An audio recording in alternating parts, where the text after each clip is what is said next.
Sekarang kalau saya ditanya, Ustazah mau jadi perempuan mulia nih apa nih yang mesti kita punya nih? Ada 3 hal teman-teman. 3 hal sangat mendasar untuk kamu miliki kalau kamu ingin menjadi seorang perempuan yang mulia. Yang pertama ilmu. Ilmu. Kamu harus belajar, kamu harus berguru, kamu harus banyak mendengarkan. Dan alhamdulillah zaman sekarang ini sarananya sudah begitu mudah. Buka YouTube bisa, ya kan begitu ya? Saya aja banyak tuh dakwahnya di YouTube. Buka Instagram ada gitu. Tinggal kamu pilih aja. Mau lihat orang joget-joget di TikTok atau mau mendengarkan kajian-kajian yang membawa kemuliaan, yang membawa diri kamu naik kelasnya menjadi mulia di mata Allah. Sebab katanya Nabi Muhammad alaihi salatu wassalam, man aradallahu bihi khaira yufaqihu fiddin. Orang yang dikehendaki baik oleh Allah, calon-calon penghuni surga, Allah pasti akan beri kepadanya kemudahan untuk mempelajari agama. Bahkan Nabi Muhammad menyampaikan ketika beliau Isra dan Mi'raj, ra'aitu lailata an usriya bi anna aktsar ahlin nar minan nisa. Malam saya di Isra Mi'raj kan, saya lihat ternyata kebanyakan penghuni neraka adalah dari orang-orang miskin. Para sahabat nanya, aminal mal ya Rasulullah, adakah mereka miskin harta wahai Rasulullah? Nabi Muhammad menjawab, la bal minal ilim, tidak, akan tetapi mereka miskin ilmu. Jangan jadi orang tidak mulia atau jangan jadi orang hina dengan tidak berilmu, tidak memiliki ilmunya. Kamu harus belajar caranya sholat yang benar bagaimana, belajar makna-maknanya sholat, belajar bagaimana arti dari apa yang kamu baca selama ini dalam sholat-sholat kamu. Pelajari teman-teman sekalian, apa yang bisa bikin hatimu jadi kuat, apa yang bisa membuatmu hatinya jadi indah. Pelajari bagaimana kehidupan bagindamu Nabi besar Muhammad sallallahu alaihi wasallam. Contoh orang-orang soleh solehah yang sudah ada dalam Islam ini ya, Sayyidah Khadijah, Sayyidah Aisyah, Sayyidah Fatimah. Pelajari sejarah mereka, itu yang dapat memuliakanmu. Belajarlah terus teman-teman sekalian. Saya ingat satu cerita, yang mana cerita ini sering disampaikan oleh guru kami Habib Umar bin Hafid. Ada seorang perempuan sangat miskin, sebatang kara, kerjanya ngangkutin air dari sumur ke rumahnya orang.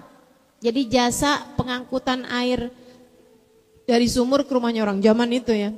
Dia dari miskinnya orang sampai suka panggil dia tuh ya miskinah. Meskipun arti miskinah dalam bahasa Arab itu bukan miskin harta, tapi kayak yang orang yang kami kasihani gitu, orang yang kami sayangi gitu. Ya miskinah. Teman-teman sekalian yang saya muliakan, akhirnya kemudian satu waktu si miskinah ini memang walaupun dia miskin ya, walaupun dia hidup sebatang kara, kerjaannya itu hanya ngangkut air di sumur, dari sumur kemudian dia bawa ke rumah-rumahnya orang, tapi dia adalah seorang perempuan yang terhormat, seorang perempuan yang mulia. Kenapa mulia? Karena dia itu teman-teman saudaraku sekalian selalu bisa menebarkan kemanfaatan kepada siapapun. Senengannya pergi majelis ilmu. Pokoknya kalau dengar ada majelis taklim di mana aja dia pergiin tuh. Ada ustadz datang dari mana aja dia datengin. Ada ustazah gitu, ada orang menyampaikan kajian ilmu, selalu aja dia datengin. Dan kalau dia datang tuh dia serius mendengarkan. Dan kalau udah habis dengerin tuh, apa yang dia bisa ingat dalam pikirannya akan dia sampaikan kepada perempuan siapapun yang dia temuin. Ntar kalau pas lagi ngasihin air ke rumahnya orang gitu, dia sekalian sambil cerita gitu. Jangan lupa ya nanti deket lagi nih tanggal 10 Muharram puasa. Katanya Ustadz kemarin itu, jadi dia sambil nyampein gitu. Oh iya miskinah, makasih ya udah diingetin gitu. Sehingga sekalian saya muliakan bacaan-bacaan apa yang diajarkan sama Ustadz, diajarkan Ustadz, itu disampaikan lagi gitu. sampai satu hari dia meninggal dunia. Sesudah dia meninggal dunia, beberapa hari kemudian seorang ulama di kampung tersebut memimpikan miskinah dengan pakaian yang sangat indah, dengan perhiasan yang sangat mewah, bahkan pakai mahkota. Miskinah, si miskin itu dalam alam barzahnya dia bahkan dimahkotai oleh Allah Subhanahu wa taala, udah kayak queen, udah kayak ratu, teman-teman. Dipanggil dong sama si ulama yang mimpi ini. Dia bilang, "Ya miskinah." Miskinah kemudian dengan berjalan melenggak-lenggok, dengan berjalan kayak ala ratu-ratu kecantikan, dia noleh gitu. Dia bilang, "Dhahabatil maskanah wa ja'al ghinal akbar." Kemiskinan saya sudah pergi, sekarang saya jadi perempuan kaya raya dengan kekayaan yang sangat besar. Bimanil tidzalika ya miskinah. Gara-gara apa kamu bisa dapat kemuliaan seperti ini miskinah? Miskinah tersebut menjawab, bijulusi li majalisi talim, karena saya selalu hadir di majelis talim, menangkap ilmu-ilmu agama, kemudian saya berusaha menyampaikannya sebisa saya kepada orang-orang yang ada di sekeliling saya. Jadi syarat mutlak buat jadi perempuan mulia adalah jangan berhenti belajar. Terus saja, sering-seringlah menuntut ilmu, sering-sering mendengarkan kajian-kajian yang bagus-bagus. Lagi pula teman-teman saudaraku sekalian, nih ya, ilmu-ilmu yang bermanfaat tuh statusnya kayak makanan. Kamu kalau 3 hari gak makan kan mati, ya kan? 3 hari gak makan gak minum mati. Tapi kalau gak makan aja itu bisa bertahan sampai dengan seminggu 2 minggu katanya. Kalau gak minum aja, nah itu keseretan. Enggak ya, maksud saya itu orang itu kalau bertahan air aja itu bisa beberapa minggu gitu. Saya lupa sekarang keterangannya. Akan tetapi kalau nggak makan nggak minum, sama sekali nggak makan nggak minum tuh 3 hari teman-teman. Saudara sekalian yang saya muliakan. Nah ini nih, jadi itu syarat mutlaknya menjadi seorang perempuan yang mulia adalah berilmu, belajar, jangan berhenti belajar. Belajar terus. Ustazah belajarnya sama siapa aja? Sama orang berilmu yang punya nasab keilmuan. Bukan nasab ini ya, bukan nasab silsilah abna, silsilah garis keluarga, bukan. Akan tetapi nasab keilmuan yang bersambung kepada Nabi besar Muhammad sallallahu alaihi wasallam. Artinya dia itu dapetin ilmunya dengan berguru kepada seseorang, yang dapetin ilmunya juga dengan berguru. Dianya juga berguru sampai nyambung kepada para tabi'in, kepada sahabat Nabi Muhammad, dan bersambung kepada Nabi besar Muhammad sallallahu alaihi wasallam. Namanya silsilah ilmu. Teman-teman sekalian, sebab enggak semua orang pinter itu punya silsilah ilmu. Ada juga yang dia pinter menyampaikan, kalau ditanya kamu belajarnya dari mana? Dari Mbah Google. Asal belajar dari Mbah Google gitu ya. Cuman nanya, ngeliatin gitu. Hukum sholawat kepada Nabi Muhammad. Nah itu nanti keluar macam-macam hukumnya teman-teman. Hukum berziarah kubur. Dia nanti akhirnya bisa bikin hukum macam-macam tuh. Biar ziarah kubur ternyata hukumnya haram, kan begitu kan? Nah, ini nggak jelas nih jadinya karena tidak memiliki silsilah ilmu bersambung kepada baginda Nabi besar Muhammad sallallahu alaihi wa ala alihi wasallam. Jadi menanya nih dalam hatinya, ini sebenarnya hukumnya ziarah bagaimana? Ya baguslah. Zurul kubur fa innaha tudzakirukumul akhirah. Kata Nabi Muhammad, berziarahlah kalian ke kubur, itu akan membuat kalian teringat kepada akhirat. Apalagi kalau kuburnya para wali, apalagi jika itu kuburnya para nabi. Berziarah kepada mereka menjadi sebab kita mendapatkan syafaat dan pertolongan dari mereka-mereka semuanya, insya Allah kelak di hari akhiratnya. Teman-teman saya sekalian, jadi yang pertama syaratnya harus berilmu. Syarat yang keduanya 3 aja deh, gak usah banyak-banyak ya, biar teman-teman ngingetnya dengan mudah. Yang kedua, kalau kamu pengen jadi perempuan yang mulia, syaratnya harus beriman. Selain kamu punya ilmu, kamu juga punya iman. Apa imanmu? Imanmu kamu meyakini bahwasanya tidak ada sesiapapun memiliki kekuatan untuk apapun selain semuanya adalah miliknya Allah. Teman-teman saudaraku sekalian, kamu punya anak, anakmu itu bukan milikmu, dia adalah miliknya Allah. Kamu punya suami, suamimu bukan milikmu, suamimu miliknya Allah subhanahu wa ta'ala. Bahkan kamu punya diri, dirimu ini bukan milikmu, badanmu ini bukan milikmu, akan tetapi badanmu ini miliknya Allah subhanahu wa ta'ala. Jangan sok-sokan kamu punya ini, kamu punya itu. Semua adalah miliknya Allah. Kalau kamu tidak mengerti menghargainya, kalau kamu lupa atau merasa diri sok-sokan memilikinya, saya khawatir yang punya akan cabut balik kenikmatan tersebut darimu. Hati-hati teman-teman saudaraku sekalian, hati-hati. Semua miliknya Allah. Anak kamu punyanya Allah, suami kamu punyanya Allah. Harta kamu punyanya Allah, rumah kamu punyanya Allah, tas yang kamu pakai punyanya Allah, badanmu punyanya Allah, kesehatanmu punyanya Allah.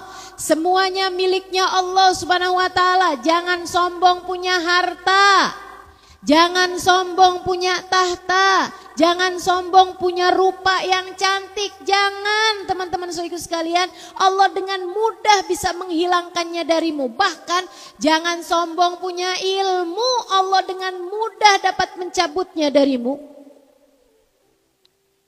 Saya nih yang paling berilmu nih, yang lain-lain apa? Gak pada tahu. Berapa banyak hadis yang kamu hafal? Berapa banyak ayat Al-Quran yang kamu hafal? Teman-teman saudaraku sekalian, ingatanmu, hafalanmu dengan sangat mudah Allah kalau mau hilangin begitu aja. Bahkan ibadahmu, jangan sombong. Kamu ketika beribadah bukan karena kamu mau ibadah, tapi karena Allah memudahkanmu untuk melakukannya. Ketika kamu sholat, jangan sok-sokan, saya dong sholatnya. Saya sholatnya gak pernah tinggal, saya sholatnya selalu berjamaah, saya sholatnya saya tambahin dengan sholat-sholat sunnah. Itu bukan darimu teman-teman. Allah kalau mau mencabut kenikmatan tersebut dengan begitu mudah. Karenanya hati-hati, hati-hati. Semua dari Allah subhanahu wa ta'ala. Bahkan ketika kamu sakit, yang ngasih sakit adalah Allah. Yang sopan sama Allah, yang beradab sama Allah. Jangan sampai kamu dikasih sakit, ya Allah tega sekali engkau. Selama ini saya udah sujud, selama ini saya udah sholat. Dosa apa saya Allah sampai engkau berikan kepada saya sakit yang seperti ini? Gak gitu caranya, gak gitu caranya. Kamu hanya perlu berkata seperti ucapan Nabi Muhammad ketika dikasih sakit, Alhamdulillah ala kulli hal. Terima kasih ya Allah atas keadaan apapun yang kau tempatkan aku. Sakit ini adalah menghapuskan dosa-dosaku. Ya Allah, maka jadikan sakitku ini penggugur atas dosa-dosaku. Begitu. Insya Allah. Ayo, punya iman yang kuat. Punya iman yang kuat. Kalau suaminya bilang, maaf ya hari ini rezekinya gak banyak. Oh gak apa-apa sayang, tenang aja. Yang punya rezeki bukan kamu, yang ngatur rezeki bukan kita. Semuanya dari Allah, gak jadi masalah. Gak usah khawatir. Gitu kan enak. Betul gak? Teman-teman sekalian, saya muliakan imanmu. Imanmu. Imanmu. Ini saya sebenarnya kepengen cerita, cuman waktunya sudah semakin sempit, jadi saya akan lanjutkan aja kepada yang ketiganya. Sehingga sekalian saya muliakan, yang terakhirnya, yang ketiganya, yang mesti kamu punya, selain yang pertama tadi apa? Yang kedua apa? Yang ketiga, yang terakhir yang kamu punya untuk menjadikan kamu perempuan mulia adalah bersihnya hati. Kamu kalau pengen jadi perempuan yang mulia, hatimu bersihkan. Hatimu bersihkan. Bersihkan dari apa? dari segala kebencian, dari segala penyakit hati seperti iri, dengki, hasut, dari segala kesombongan, dari merasa diri sesiapa. Jangan teman-teman, kamu gak jadi perempuan mulia kalau begitu caranya. Kamu ingin jadi perempuan yang mulia, maka baguskanlah hatimu, bersihkanlah hatimu. Setiap kali merasa diri sesiapa, ingatkan diri, kamu bukan sesiapa. Nilai kita belum ketahuan, mulia hinanya kita bukan sekarang nilainya, bukan sekarang ketahuannya. Dan juga jangan suka menilai-nilai orang lain. Setiap kali hatimu mulai tuh, saya nih yang terbaik. Atau setiap kali hatimu berkata, wah si ibu itu tuh kayaknya pantasnya masuk neraka dah. Si itu tuh suka ganti-ganti laki-laki itu. Saya pernah lihat dia diantrinnya ganti-ganti. Teman-teman saudaraku sekalian, kita di atas muka bumi ini masih sama-sama sebagai yang diuji. Pengujinya satu, namanya Allah.